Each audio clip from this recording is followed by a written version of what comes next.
Hi friends, welcome back to Durga Samayal. நான் தான் துர்கா. எல்லாருக்கும் வணக்கம். எல்லோரும் எப்படி இருக்கீங்க? எல்லாம் நல்லா இருப்பீங்கன்னு நம்புகிறேன். ஸோ இப்போ நீங்கள் பார்த்துட்ருக்கிறது வந்து மட்டன் பிரியாணி ரெசிபி தான். நம்ம மட்டன் பிரியாணி எப்படி பண்ணுறோம் அப்படின்றத பார்க்க போகிறோம். பாருங்கள், இது வந்து ப்ரீத்தி ஜோடியாக் மிஷினில் வந்து இந்த மாதிரி ஸ்லைசர் இருக்குது, ஆனியன்ஸில் இருக்குது ஸ்லைசர் இருக்குது. ஸோ இதில் வந்து நம்ம கட் பண்ணும்போது ரொம்ப மெலிசாக வருது.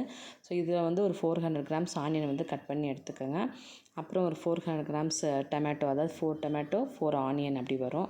ஸோ அந்த மாதிரி பண்ணும்போது கொஞ்சம் ஜூஸியாக இருக்கும். இது வந்து கரெக்டாக வந்து ஒரு 1/2 kg ரைஸ்க்கு 400 கிராம்ஸ் எடுத்துருக்கிறேன் நான். அதாவது 4 ஆனியன் 4 டொமேட்டோ மீடியம் சைஸு. இதே வந்து உங்களுக்கு உதிரியாக வேணுனாக்கா நீங்கள் வந்து 300 கிராம்ஸ் போட்டால் போதும். ஒரு ஆனியன் டொமேட்டோ குறைச்சிக்கலாம். ஸோ இப்போ பாருங்கள், இதுக்கு வந்து இது வந்து ஒரு 250 கிராம்ஸ் கிளாஸு, அதாவது 1/4 கிலோ கிளாஸு. அதை விட ஒரு பிடி ஜாஸ்தியாக இருக்கும். 1/4 கிலோக்குனா ஒரு பிடி ஜாஸ்தியாக இருக்கும். ஸோ இது வந்து 1 kg மட்டனு. 1 kg மட்டனுக்கு ஆல்மோஸ்ட் 1/2 kg ரைஸ் போட்டுக்கிறேன், அவள் தான் நான்.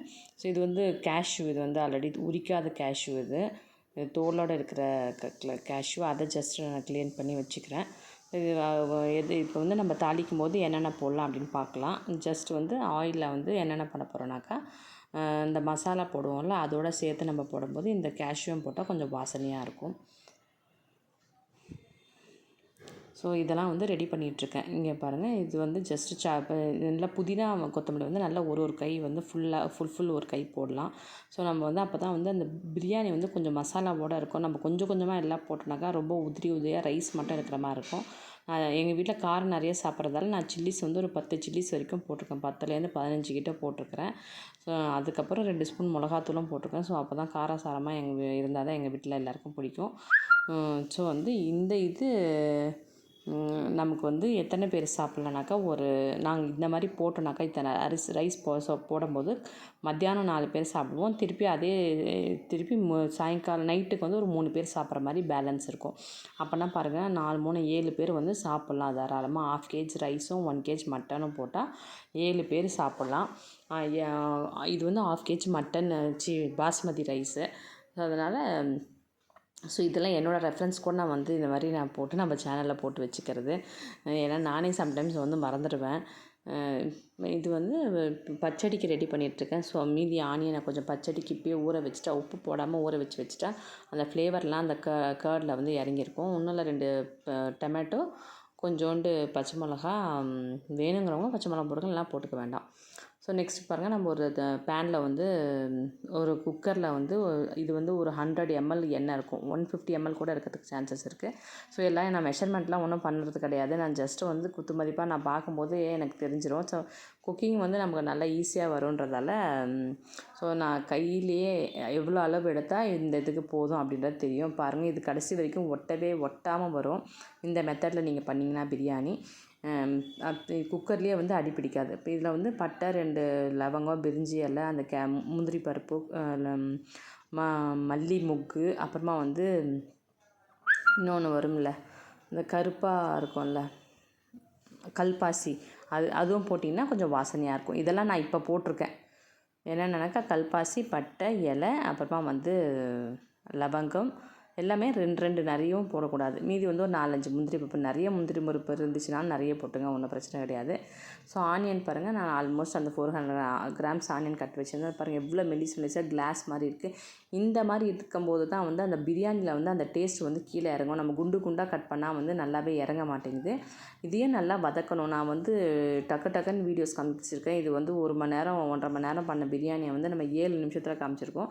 ஸோ அதனால் நீங்கள் டக்குன்னு போடாதீங்க. நல்லா வதக்கி இது கோல்டன் ப்ரௌன் கலருக்கு வரணும். டைம் எடுத்து தான் பண்ணணும். எதுவுமே ஈஸியாக பண்ணுறது வந்து டேஸ்ட்டாக வராது. பாருங்கள், நல்லா வதக்க விட்டு 2 ஸ்பூன் நெய்யும் போட்டிருக்கேன், நீங்கள் பார்த்துருப்பீங்க. அப்புறம் இஞ்சி பூண்டு பேஸ்ட்டு 2 ஸ்பூன்.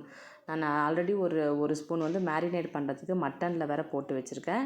மட்டனில் 1 ஸ்பூன் இஞ்சி பூண்டு பேஸ்ட்டு, அப்புறமா வந்து கர்டு, மிளகாத்தூள், உப்பு கொஞ்சம் போட்டு ஊற வச்சுருக்கேன் மட்டனு.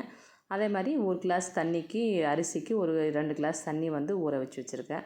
ஸோ அதுக்கப்புறமா வந்து இது வந்து சில்லி வந்து நம்ம சொன்ன மாதிரி 10 15 எத்தனை வேணுமோ போட்டுக்கோங்க, காரத்துக்கு தகுந்த மாதிரி. நான் எங்கள் வீட்டில் நிறைய காரம் சாப்பிடுவேன், நான் நிறைய போட்டு வச்சுருக்கிறேன். ஸோ நல்லா சூப்பராக வதக்கிடுங்க. வதக்கிறதுல தான் இருக்குது நம்ம எல்லாமே. நான் பண்ணுற குக்கிங் வந்து எல்லாமே வதக்கி தான் பண்ணுவேன், டைம் எடுத்து பண்ணுவேன்.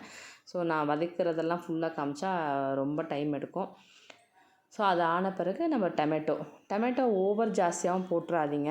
இல்லை இப்போ நான் 300 கிராம்ஸ் போட்டால் கூட போதும், புளிப்பு ஜாஸ்தியாகிடும். அதனால் ஒரு டொமேட்டோ கூட எடுத்துடலாம். எடுத்துகிட்டு கூட நீங்கள் புளிப்பு பிடிக்காதவங்க ஒரு டொமேட்டோ எடுத்துருங்க. 300 கிராம்ஸ் போடுங்க போதும். பாருங்கள், போட்டுட்டு அதையும் நல்லா டொமேட்டோவும் வதக்கிட்டேன். போட்ட உடனே நான் மட்டன் போடலை, நல்லா வதக்கியிருக்கேன். இப்போ வதக்கிறதெல்லாம் நான் வந்து காமிக்கலை இதில். அதுக்கப்புறம் நல்ல மட்டனை போட்டு மட்டனையும் கொஞ்சம் நேரம் சூப்பராக வதக்கிட்டு அது மேலே வந்து நம்ம இந்த ஸ்மெல்லு கொஞ்சம் போடணும். புதினா கொத்தமல்லி கொஞ்சம் நல்லாவே போட்டுக்கலாம், ஒன்றும் பிரச்சனை கிடையாது. நல்லா பொடியாக கட் பண்ணி வச்சுக்கிட்டிங்கனாக்கா ஒரு அரை கட்டுக்கிட்ட வரும். அந்த மாதிரி போட்டால் தான் வந்து அந்த பிரியாணியில் வந்து மசாலா இருக்கும். இல்லைனா வந்து சில பிரியாணி பண்ணுவாங்க, வெறும் ரைஸ் மட்டும்தான் இருக்கும், அதில் வந்து மசாலாவே இருக்காது. அப்படி வேணும்னு நினைக்கிறவங்க நீங்கள் இதில் எல்லாத்தையுமே குறைச்சிக்கணும். வெங்காயம் தக்காளி குறைச்சிக்கணும். அப்புறம் புதினா கொத்தமல்லிலாம் குறைச்சிட்டிங்கன்னா வெறும் ரைஸ் மட்டும் ஜாஸ்தி தெரியும், இது வந்து ஜூஸியாக இருக்காது. ஸோ இதுக்கப்புறம் இதில் உங்களுக்கு அந்த பேக்கெட்லேயே வந்து பின்னாடி கொடுத்துருக்குறாங்க க்ளோஸ் பேனு, ஓப்பன் பேனுக்கு வந்து எவ்வளோ நேரம் வைக்கணுன்ட்டு. இப்போ நீங்கள் க்ளோஸ் பேனாக இருந்தால் எல்லாம் வதக்கி மூடிட்டு வந்து கரெக்டாக ஒரு 10 மினிட்ஸ் 15 மினிட்ஸ் வரைக்கும் நீங்கள் வச்சு 9 மினிட்ஸில் கொடுத்துருப்பாங்க. நான் வந்து 10 மினிட்ஸ் வச்சுருக்கேன். சிம்மில் வச்சுட்டு மூடி வச்சுடுவேன், எல்லாம் போட்டு ரைஸ் போட்டுட்டு. ஸோ அவ்வளோதான். இது கண்டிப்பாக 7 பேர் சாப்பிட முடியுது. நம்ம 1/2 கேஜி 1 கேஜி மட்டனுக்கு, 1/2 கேஜி ரைஸ்க்கு 1 கேஜி மட்டனுக்கு. அதுக்கு மேலே ஜாஸ்தி பண்ணாலும் பண்ணிக்கலாம். ஸோ இந்த குக்கரில் வந்து கரெக்டாக வந்துருந்துச்சு. ஸோ எங்கள் பசங்க எதிர்பார்க்குற மாதிரி ஜூஸியாக வந்துருந்துச்சு. எல்லாம் வந்து லைக் பண்ணி சாப்பிட்டாங்க. ஸோ டேஸ்ட்டு வந்து நம்ம வர்றது வந்து நம்ம எவ்வளோக்கு எவ்வளோ வதக்கி பண்ணுறோமோ, எவ்வளோக்கு எவ்வளோ பொறுமையாக பண்ணுறோமோ அப்போ தான் வந்து அந்த டேஸ்ட் வர வைக்க முடியும். அர்ஜென்ட்டாக பண்ணிங்கன்னா கண்டிப்பாக வராது. இப்போ பாருங்கள், நான் இதை அப்படியே வந்து ட்ரான்ஸ்ஃபர் பண்ணுறேன். நான் குக்கரில் இருந்து இந்த இட்லி குண்டானில் பண்ணுறேன். ஸோ அப்போ பாருங்கள், ஒன்றுமே இது ஆகலை, அப்படியே விடியாக இருக்குது. அந்த இதில் குக்கருக்கு அடியிலையும் ஒன்று கூட அடியே பிடிக்கல. ஓகே ஃப்ரெண்ட்ஸ், பாய்.